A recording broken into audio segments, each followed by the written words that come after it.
오늘 함께 묵상할 하나님의 말씀은 사무엘상 1장 20절부터 28절까지입니다. 한나가 임신하고 때가 이르매 아들을 낳아 사무엘이라 이름하였으니 이는 내가 여호와께 그를 구하였다 함이더라. 오늘은 가정의 달 네 번째 주일입니다. 우리 교회에서는 가정주일로 지키고 있지요. 어버이주일, 어린이주일, 어버이주일, 부부주일을 지나면서 각각의 주체들이 하나가 되어 이루는 가정을 같이 축복하며 아름다운 가정으로 빚어가기를 원하는 마음에 가정주일로 지키고 있습니다. 가정주일에 하나님께서 우리에게 허락하신 말씀은 사무엘상 1장 20절부터 28절까지 말씀입니다. 오늘 우리가 함께 읽은 본문은 지난주에 읽었던 본문과 같은 본문입니다. 이 본문에 따르면 한 사람의 가정을 보게 됩니다. 현실적 가장 역할은 남편 엘가나가 하고 있지만 신앙적 가장 역할은 한나가 하고 있는 조금은 독특한 가정임을 우리가 보게 됩니다. 그러므로 그 가정은 엘가나의 가정이 아니라 한나의 가정이라 이름하여 틀림이 없다는 생각을 해보게 됩니다. 이 말씀을 가지고 가정을 이룬 한나라는 제목으로 설교하고자 합니다. 말씀 나눌 때 하나님의 크신 은혜가 저와 여러분들에게 가득하시기를 소원합니다. 먼저 가정이 무엇인가라는 것에 대한 이야기를 시작하면서 오늘 설교를 시작하려고 합니다. 성경은 가정에 대하여 뭐라고 말씀하고 있을까요? 오늘도 읽은 말씀에 집이라는 단어가 나옵니다. 몇 절이죠?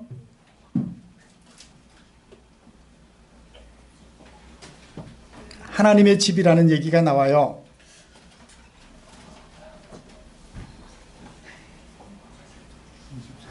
24절, 여호와의 집에 나아갔는데 아이가 어리더라. 여호와의 집.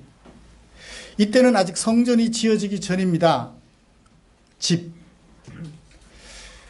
상징적으로는, 일단 문자적으로는 회막을 가리키겠죠. 이스라엘 백성들이 가나안 땅을 향하여 여행하던 중에 시내산에서 만들었던 그 회막, 그것이 어디에 있었나요? 실로에 있었죠.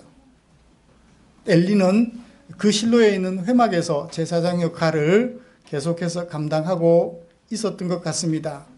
그때 그 회막을 하나님의 집이라고 이야기를 합니다. 그 건물 자체를 조립시키긴 하지만 그 건축물 자체를 하나님의 집이라고 말씀하는 것 같기는 해요. 그러나 출애굽 여정 속에서 그 언약궤가 있었던 성막, 언약궤를 중심으로 하는 성막의 역할을 살펴보면 어떤 의미인지 짐작이 되어집니다. 하나님께서 거처하시는 곳, 그곳은 바로 겉으로 보기에는 회막이지만 실제로는 이스라엘 백성들, 하나님께서 불러내신 사람들 가운데 항상 거하여 임하신다, 계신다라는 뜻으로서 회막이 가지고 있는 의미를 생각해 보면 이스라엘 백성들을 주변으로 하고 그 가운데 하나님이 계셔서 하나님의 백성들을 상징하는 것을 보게 됩니다. 그러므로 하나님의 집은 하나님의 가족, 그런 의미로 이해를 해도 문제가 없을 것 같습니다. 신약에 보면 히브리서 기자는 모세를 가리켜서 하나님의 온 집을 위하여 수고한 사람이다 라고 얘기를 하고 있죠. 하나님의 온 집, 그것은 다름이 아니라 이스라엘 백성들을 위하여 수고한 사람, 그런 의미로 이해할 수가 있습니다. 그리고 이어서 예수님을 가리켜 말씀하시면서는 그 집, 곧 만물의 주인이다 라고 말씀하셨어요. 모세는 하나님의 온 집을 위하여 수고하는 일꾼이었다면 예수님은 그 온 집의 주인이라는 얘기예요. 그것을 모세와 예수님을 비교하면서 대조해줘요. 모세는 하나님의 집을 섬기는 일꾼이었다면 예수님은 그 하나님의 집, 곧 하나님의 백성들의 주인이시다. 그런 얘기입니다. 이때 보조적으로 사용된 집 또는 만물, 이걸 문학적인 용어로, 문법적인 용어로는 보조관념이라 그래요. 이 보조관념을 활용하여서 원래 드러내고자 하는 관념, 원래 드러내고자 하는 뜻이 있다는 것입니다. 그 원래 드러내고자 하는 뜻이 무엇일까요?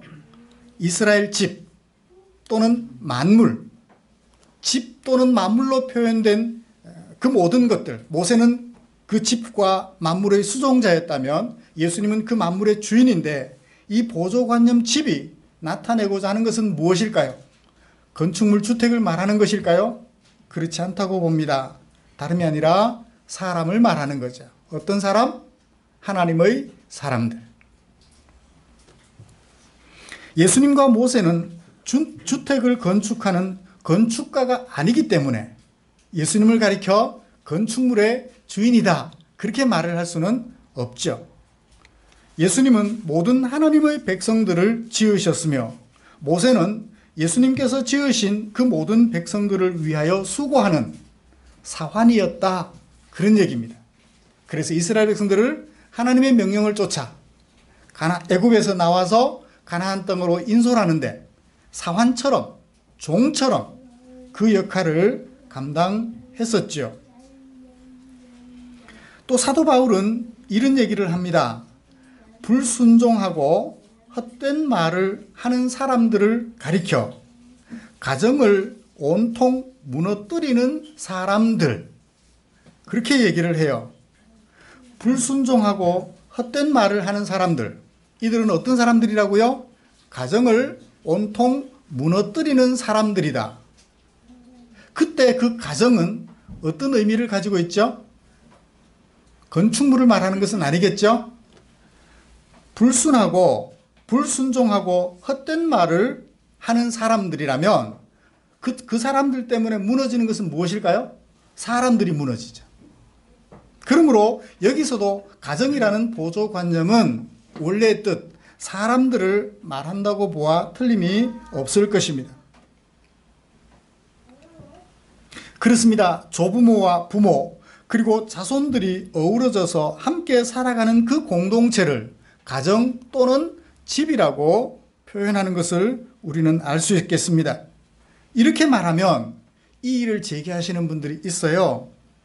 독신으로 살아가는 사람들은 뭐냐? 나는 혼자인데, 할아버지, 할머니, 아버지, 어머니, 그리고 나 혼자인데 뭐냐? 성경은 독신의 은사를 가진 사람들이 있다고 말을 합니다. 고린도전서 7장 38절, 결혼에 대한 이야기를 하다가 결론 지으며 말하기를, 그러므로 결혼하는 자도 잘 하는 것이고 결혼하지 아니하는 자는 더 잘하는 것이라.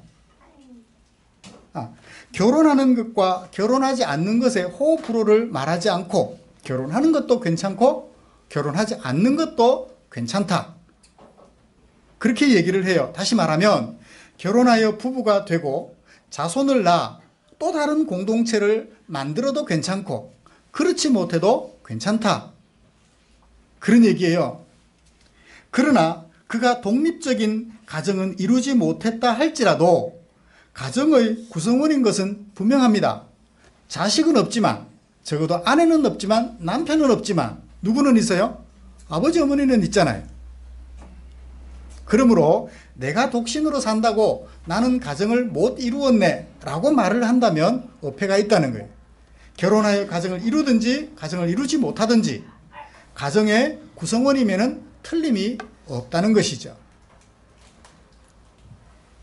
그러므로 가정이란 결론을 내려보면 조부모, 부모, 자손, 이런 혈통적 모양을 갖추고 함께 어우러져 살아가는 공동체, 그것을 가리켜 우리는 가정이라고 말을 한다고 정의를 해볼 수 있겠습니다. 한나의 가정을 보면서 가정에 대한 결론을 좀 내려보죠. 레위의 후손으로 태어난 엘가나가 청년 시절을 지나면서 결혼함으로 가정을 이루었습니다. 한나를 아내로 맞았죠. 그러나 하나님께서 한나로 하여금 아이를 갖지 못하게 하셨다라고 사무엘상 저자는 1장에서 분명하게 말씀해주고 있습니다. 두 남녀는 결혼하였지만 온전한 가정은 이루지 못했어요. 가정 구성원의 또 다른 한 축인 자식이 없었기 때문이지요. 부부 두 사람만으로도 아름다운 가정입니다. 하나님의 축복 가운데 이루어진 가정이죠. 자식이 없다고 해서 불행한 가정이 아닙니다. 더군다나 저주받은 가정은 더더욱 아닙니다. 그러던 중에 하나님께서 한나에게 은혜를 베푸셨지요. 남편 엘가나와 함께 동침하였을 때 한나에게 아이가 생겼어요. 그러므로 하나님의 백성에게 있어서 가정에 대한 정의를 내려본다면 청춘 남자와 여자가 각각의 부모를 떠나서 부부라는 공동체를 이룰 때 우리는 그것을 가정이라고 할 수가 있겠습니다. 그리고 부부간에 다른 여자나 다른 남자가 개입하지 않는 건강한 성관계가 이루어지는 곳, 그것이 가정이라고 할 수 있겠습니다. 그리고 하나님의 은혜로 말미암은 자녀의 출산이 있다면 더더욱 온전한 가정이라고 할 수 있겠습니다. 이런 모습을 가리켜 우리는 온전한 모양을 갖춘 가정, 그렇게 정의를 해볼 수 있겠습니다. 자, 그렇다면 이와 같이 온전한 가정을 이루려면 어떻게 해야 할지 우리는 오늘 말씀을 살펴보면서 결론을 내려보아야 할 것입니다. 하나님의 은혜로 이렇게 온전한 가정의 모양만 갖추면 건강한 가정이 될까요? 남자와 여자가 만나서 결혼해가지고 결혼만 하면, 그래서 부부만 되면 건강한 가정이 되는 것일까요? 자식만 낳으면 건강한 가정이 되는 것일까요? 건강한 가정이 되기 위해서는 가정의 역할에 대한 이해가 충분히 되어져야만 할 것 같습니다. 가정의 역할 말입니다. 가정이 가정으로서 역할을 잘 감당하지 못하면 모양은 갖췄지만 아름다운 가정이라고 말할 수 없을 것 같아요. 모양은 누구든지 갖출 수 있을 것 같아요. 우리 흔히 그런 얘기 하잖아요. 뭐 때문에 살아요? 자식 때문에 살아요. 모양은 갖췄는데 가정에 역할이 없는 거예요. 역할이 없는 거예요. IMF가 터지면서 경제적으로 어려워집니다. 식구들이 뿔뿔이 흩어졌어요. 가정의 모양은 있는데 가정의 역할이 없으니까 그 가정은 금방 훼손되고 말아요. 건강한 가정, 우리는 그 필요성을 무엇보다 절실히 느끼게 됩니다. 모양만 있는 가정이 아니라 생동감 있고 살아있는 그런 가정 말입니다. 건강한 가정이 되기 위해서 가정이 감당해야 될 역할, 또 가정에 대한 이해는 두 가지 정도면 충분할 것 같습니다. 가정 자체를 위한 역할과 가정의 바깥을 위한 역할, 두 가지로 나누어서 살펴보고 마무리하려고 합니다. 먼저 건강한 가정이 되기 위하여 가정 자체를 위한 역할에 대하여 살펴보십시다. 한나의 가정을 중심으로 말입니다. 한나의 가정은 말씀에 순종하여 자기 역할을 충실하게 감당하지 못했어요. 남편 엘가나를 볼까요? 아내 한나가 아기를 출산하지 못하는 상황에서 자기 역할을 어떻게 감당하나요? 후손을 낳아야 한다는 명분으로 새로운 아내를 맞았습니다. 아이를 출산하지 못한 한나로서는 그런 남편을 어떻게 막아낼 수가 없습니다. 안 돼, 여보. 새로운 아내 맞으면 안 돼. 다른 사람들이 다 그렇게 할지라도 당신은 안 되라고 막을 수가 없었어요. 왜? 다른 사람들이 다 그렇게 하니까.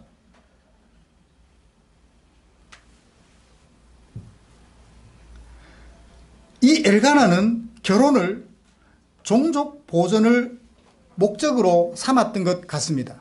내 성실을 물려받을 그런 사람 정도로 그런 정도로 결혼을 생각했던 것 같아요. 여성을 생각하되 출산을 위한 도구 정도로 생각을 했던 것 같습니다.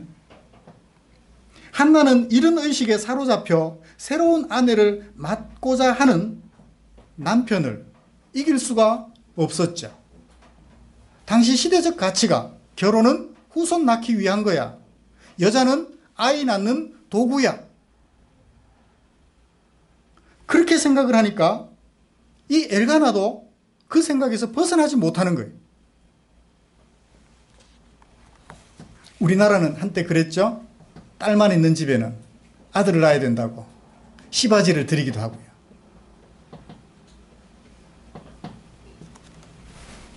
그게 시대적 가치였어요. 그리고 엘가나는 그 시대적 가치를 초월하지 못했죠. 그러므로 엘가나의 가정이라고 말을 하면 말씀이 없었습니다. 하나님을 섬긴다고 하는, 형식적으로는 하나님을 섬긴다고 하는데 실질적으로는 하나님의 말씀이 들어갈 틈이 없었어요.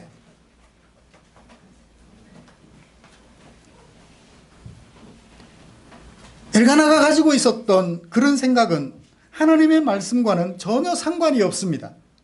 세속적인 인간 철학에 의지한 여성관, 결혼관일 뿐이죠.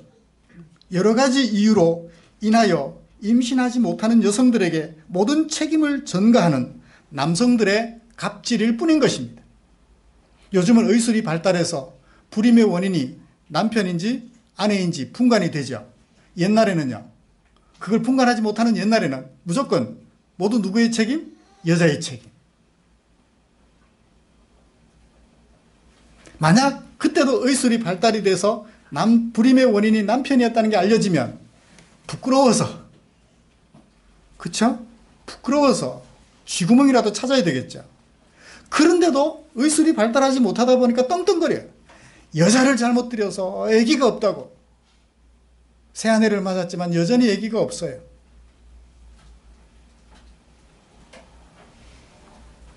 가장이라는 사회적 권위를 가지고 힘없는 아내에게 갑질하는 엘가나였던 것입니다.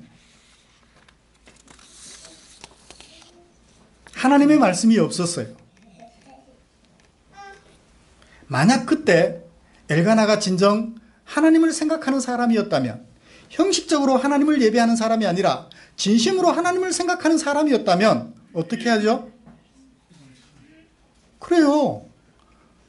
없으면 없는 대로 아내와 더불어 행복하게 살아가면 되죠. 왜? 하나님께서 거기까지 축복하시면 거기까지 누리며 살다 가면 되죠.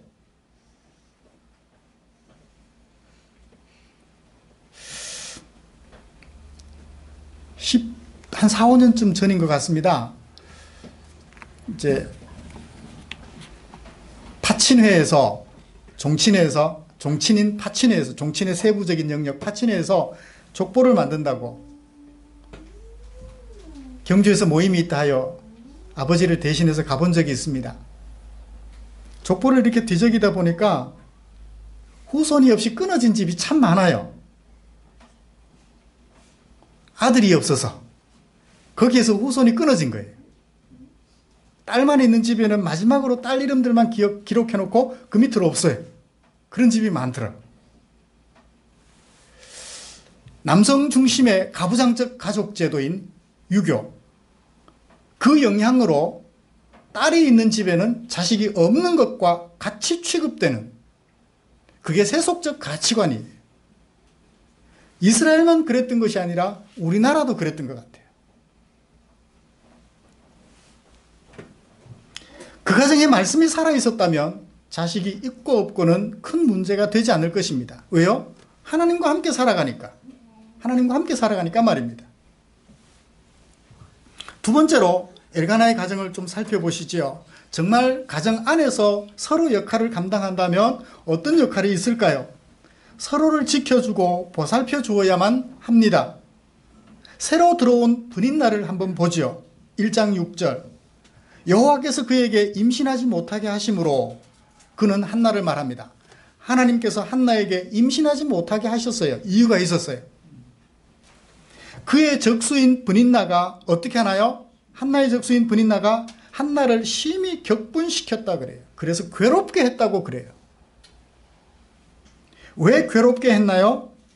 나는 후처지만 자식이 있고, 2절 분인나에게는 자식이 있고, 이 자식이 원어를 보면 복수예요. 자식들이 있고 한나에게는 자식들이 없었더라. 분인나는 늦게 들어왔잖아요. 그러니까 속으로 무슨 생각이 있어요? 항상 자리 잡고 있는 것은 나는 후처다, 첩이다 라는 생각이 자리 잡고 있는 거예요. 그러니 어떻게 해요? 본처를 이기고 싶은 생각이 항상 있는 거죠. 어떻게 해서든 쫓아내버리고 내가 중전의 자리에 앉아야 될 텐데 남편을 이길 수는 없으니까 남편의 그늘에서 그 다음 자리라도 제대로 차지해야 될 텐데 라는 마음이 있었겠죠. 그러니 어떻게 해요? 날마다 괴롭히는 거예요. 그 시대적 가치가 그래서 일부 다처가 허용된 사회라고 합시다. 한나는 본처이긴 하지만, 법률적으로는 본처이긴 하지만 실질적으로는 을이에요. 뒤에 들어온 분인나에게 큰 소리도 못 치고 본 부인으로서 제대로 역할도 못하는 그런 처지예요. 가정을, 하나의 공동체를 구성하는 가정이라면 약자를 보살펴주고 지켜주어야만 합니다. 내가 후처로 들어왔지만 애기 없는 본처를 불쌍히 여겨줄 수 있어야 되죠. 그리고 지켜줘야 되죠. 적어도 같은 여자 입장에서 말입니다. 참 안 되셨어요. 뭐라고 그러나요? 한 남편에게 부인이 둘일 경우 늦게 들어온 사람이 먼저 들어온 사람에게 호칭을 뭐라고 부르나요? 형님이라고 부르나요? 동서라고 부르진 않는 것 같아요. 형제간의 부인일 때는 동서라고 부르지만 한 남편의 두 부인일 때는 아마 형님이라고 부르는 것 같아요. 우리나라식으로 말입니다. 그럴 경우에는 어떻게 해야 되죠? 참 안 됐다라는 생각을 하고 보살펴주고 지켜줘야만 하는데 쫓아내고 자기가 본부인의 자리를 차지하려고 하는 거예요. 나중에 혹시라도 한나에게 아기가 생기면 내 자리가 위험하다라는 생각에 말입니다. 우리나라 경우는 법적으로 일부 일처를 보장하고 있습니다.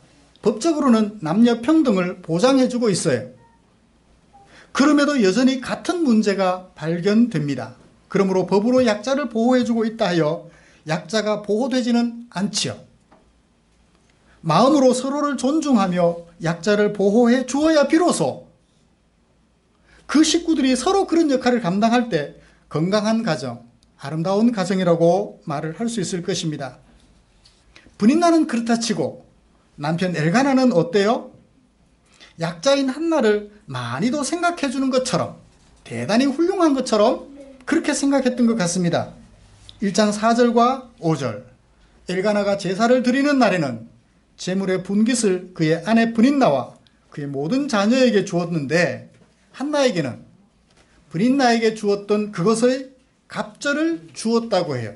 저자는 거기에 살짝 댓글을 붙여 달아두었습니다. 이는 엘가나가 그녀를 뭐 했습니다? 사랑했습니다. 성경이 말하고 있으니까 진짜 엘가나가 한나를 사랑한 것 같아요? 성경이 말하니까 진짜일까요? 저는 저자가 살짝 언급해 놓은 이는 그를 사랑함이라 라는 말은 사랑하지 않은 것은 아니지만 문제가 있는 사랑임을 은근히 지적해주고 있는 것 같다. 그렇게 해석을 할 수가 있겠습니다. 무슨 얘기냐고요?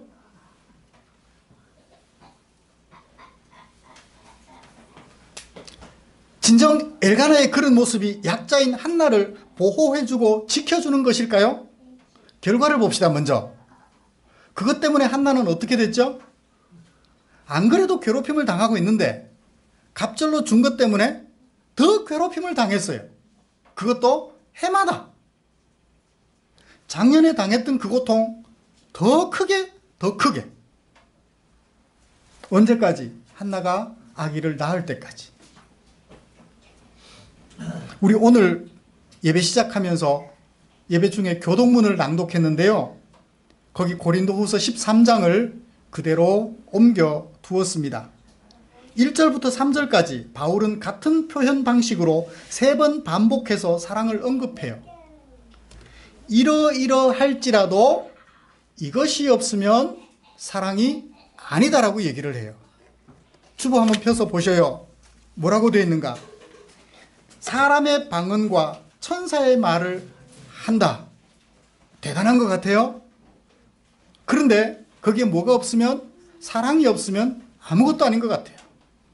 요즘 예부터 그렇지만 신학계에 또 한국 교계에 방언이 외국어냐 알지 못하는 말이냐, 이걸 가지고 논쟁을 해요. 아니, 외국어면 어떻고 알지 못하는 말이면 어때요? 그걸 갖고 왜 논쟁해요? 할 짓이 없어서. 저는 그렇게 생각이 듭니다. 할 짓이 없어서.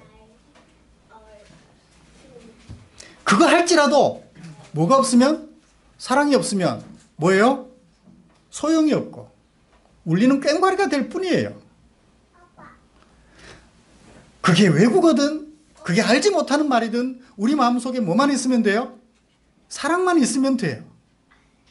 정작 사랑은 뒷전이고 그게 외국어인지 알지 못하는 말인지 그거 가지고 서로 싸우고, 알지 못하는 말이 진짜다, 나는 그거 할래, 뭐는 없으면서, 사랑은 없으면서. 그 다음, 내가 예언하는 능력이 있어 그 모든 비밀과 모든 지식을 알고 또 산을 옮길 만한 모든 믿음이 있을지라도, 와, 대단해요. 뭐가 없으면 소용없어요? 사랑 없으면 소용없어요. 같은 뉘앙스의 문장을 2번 반복했습니다. 마지막 3번째 한번 볼까요? 내가 내게 있는 모든 것으로 구제하고 내 몸을 불사르게 내어준다. 사랑이에요? 사랑 아니에요? 사랑인 것 같습니다. 근데 바울은 그것을 사랑이 아니라고 말을 해요. 그럴지라도 뭐가 없으면, 사랑이 없으면 뭐예요? 아무것도 아니래요.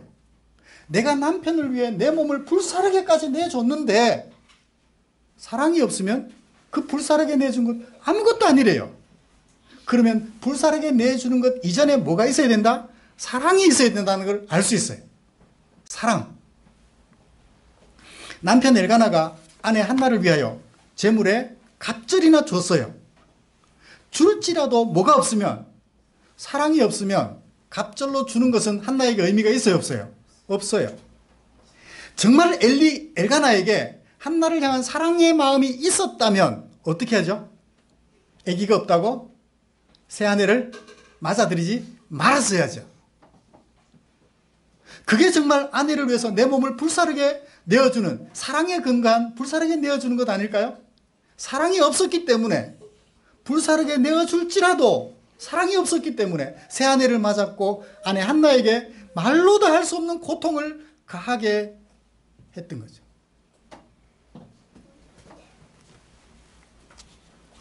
사랑의 모양은 있지만 아무것도 아닌 행동, 그것을 비꼬기 위해서 사무엘상 저자는 1장에서 그렇게 말했던 것 같아요. 이는 그가 한나를 사랑함이라.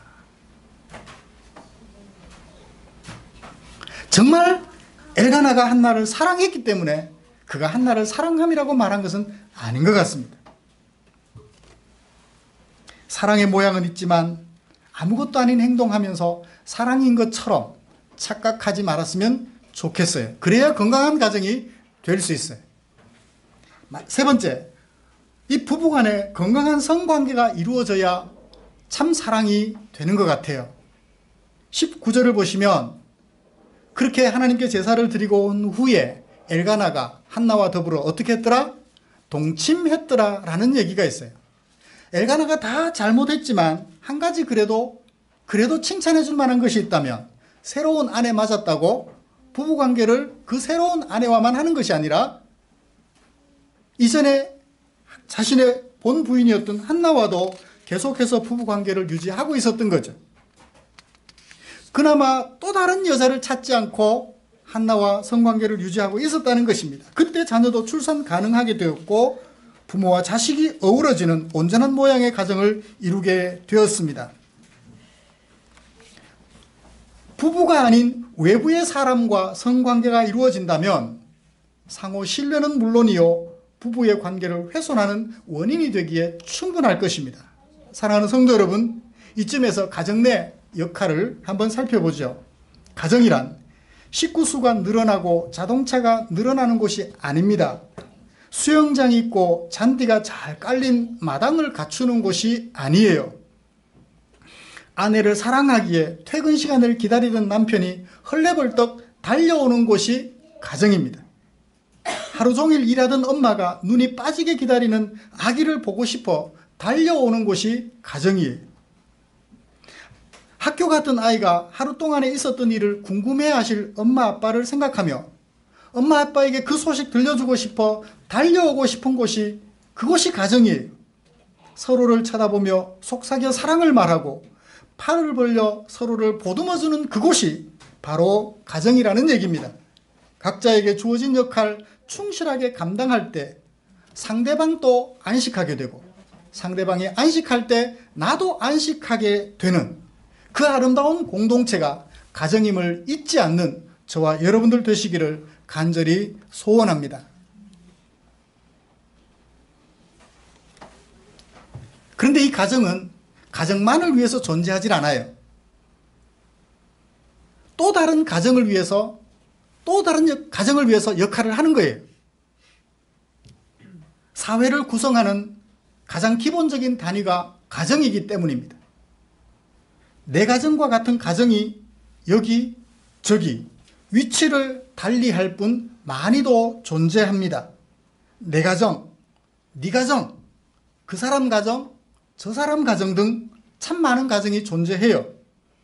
이런 가정들이 서로 역할을 하여서 행복한 사회를 구성하게 될 때 우리는 그것을 가정의 대사회적 기능이다.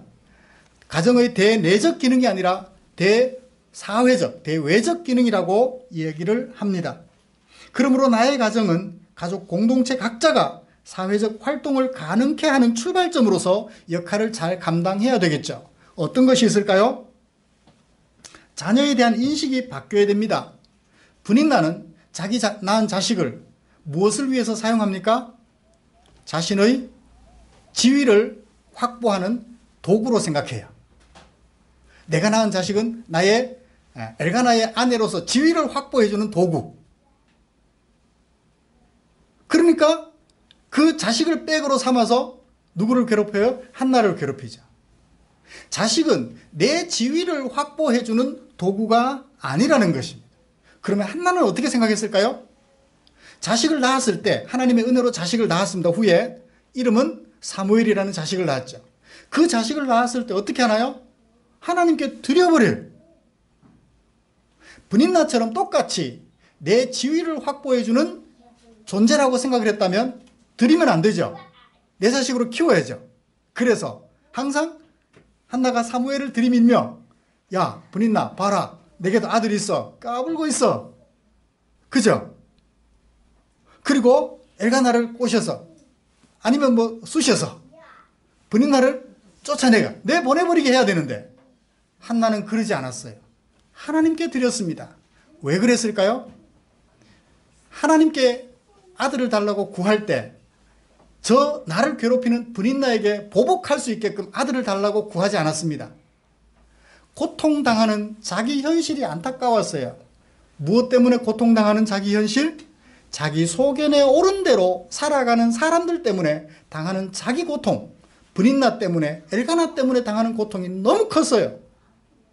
그래서 어떻게? 자기를 건져줄 뿐만 아니라 이와 같이 사회적 고통을 당하여 힘들어하는 많은 사람들, 자기와 같은 또 다른 여성들, 또 다른 사람들이 구원받도록 하는 일에 하나님께서 하실 그 일에 누구를 사용하라고? 내 아들 사용하라고. 한나를 하나님께 드린 거예요. 나는 아들을 낳아서 이미 내 지위를 확보하고 좋아졌으니 이 아들을 나를 위해서 쓰지 말고 하나님의 큰 일을 위하여 하나님 쓰십시오. 하고 자식을 생각한 거예요. 여러분 자식 낳으면 누구 새끼예요? 아이고 내 새끼. 내 미래를 위한 보장 장치로서 자식을 생각합니다. 그러나 한나는요 그러지 않았어요. 이 사회를 구제하고 사회를 구원하는 일에 쓰여질 하나님의 일꾼처럼 생각한 거예요. 내 자식을 한번 생각해 보세요. 내 새끼인가요? 하나님의 일꾼으로 하나님이 주신 선물인가요? 내 성시 물려받을 내 새끼. 더 이상 그 생각에 머물지 마시기를 바랍니다. 이 사회를 구원하여 사람들을 고통 속에서 건져내기 위하여 하나님께서 행하실 그 일을 이루는 하나님의 일꾼으로 자식을 마음속에 그리워하시길 바랍니다. 그래서 이 사회를 위하여 큰 하나님의 백성으로서 자취를 남기는 아이로 키워가도록 힘써야 할 것입니다. 한나는 그랬어요. 그래서 저 때까지는 자기가 키웁니다. 아직 잘 모르니까. 근데 그 다음부터는 자기가 어떻게 키울 수가 없어요. 그래서 누구에게 맡겨요? 제사장 엘리에게 맡겨 키웁니다. 제사장 엘리도 잘 못 키웠어요. 결국 누가 키우셨죠? 하나님께서 키워주셨습니다. 그랬더니 사무엘의 남은 생애는 현직 엘리 제사장이 있음에도 불구하고 사무엘의 말이 백성들 속에 더 많이 퍼져나가서 사람들을 고통 속에서 건져내는 사사로서의 역할, 제사장으로서의 역할을 참으로 잘 감당하게 됩니다. 말씀을 마치겠습니다. 사랑하는 성도 여러분, 오늘 우리는 가정에 대한 이야기들을 조금 많이 살펴보았습니다. 가정의 대내적 역할, 사회를 위한 대외적 역할, 마음속에 살펴보았는데요. 내 자식에 대한 생각들 고쳐서 또 가정 속에서 각각의 역할을 감당하여서 서로를 안식하게 하고 내 가정을 행복하게 할 뿐만 아니라 내 가정 때문에 온 사회가 하나님의 은혜 가운데 잠기게 되는 그 역할을 잘 감당하는 아름다운 가정으로 꾸려가시기를 주님의 이름으로 축복합니다. 기도하겠습니다. 좋으신 하나님 감사합니다. 오늘 한나 가정을 보면서 미처 우리가 그동안 생각하지 못했던 가정의 모습을 살펴볼 수 있었습니다. 부모로서 내 위신만 살려주고 나만 위해주는 자식으로 알았었는데 한나는 그러지 않았었습니다. 자신을 고통에서 하나님이 사무엘을 통하여 건져주셨듯이 그 사무엘이 많은 사람들을 고통 속에서 건져주는 하나님의 일꾼이 되라고 하나님께 드리는 그 모습을 보았습니다. 우리가 자식을 바라볼 때 브린나와 같은 생각 거둬들이고 엘가나와 같은 생각 거둬들이고 한나와 같은 생각할 수 있도록 은혜 내려 주시옵소서. 그리고 각 가정의 구성원들이 각각에게 주어진 역할을 충실하게 잘 감당하여서 서로를 안식하게 하는 아름다운 식구들이 되어질 수 있도록 은혜 내려 주시옵소서. 우리 구주 예수님의 이름으로 기도드리옵나이다. 아멘.